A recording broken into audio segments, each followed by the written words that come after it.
para entregar então esse prêmio aí, que é o Amigo da Mata Atlântica, um prêmio que então, a Rede Mata Atlântica concedeu a alguns parlamentares que trabalharam em favor da aprovação da lei. Então, a gente gostaria de passar para o ex-ministro deputado.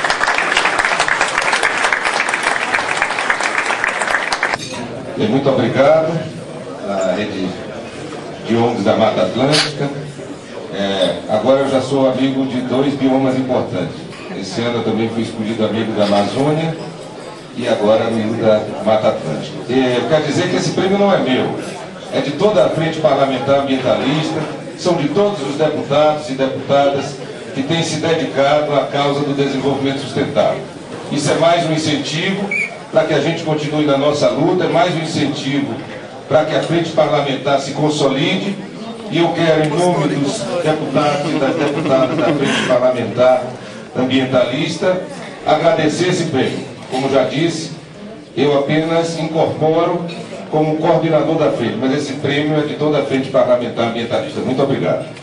Olha, com esse prêmio Amigo da Mata Atlântica, eu tenho uma imensa satisfação e a imensa honra de ser hoje considerado pelas ONGs ambientalistas amigo da Amazônia, que fui considerado há um mês atrás, recebi esse prêmio, e agora amigo da Mata Atlântica.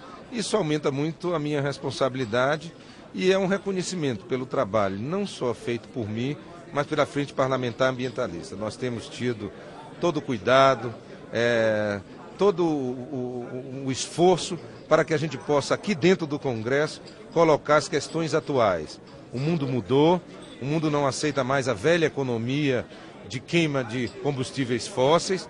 O Barack Obama mandou para o Congresso agora um projeto de lei que diminui as emissões de gases do efeito estufa das indústrias americanas, que cria metas para essas indústrias, que onera essas indústrias, enquanto os Estados Unidos atravessam a maior crise econômica. Por quê?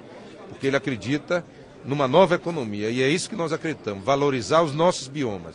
Por isso que a Mata Atlântica, a Amazônia, o Cerrado, a Caatinga são importantes, porque nessa nova economia os serviços ambientais passam a ser um diferencial importante que nós devemos incorporar. Portanto, amigo da Mata Atlântica e amigo da Amazônia é amigo do Brasil, é amigo da vida, e eu me considero um amigo da vida.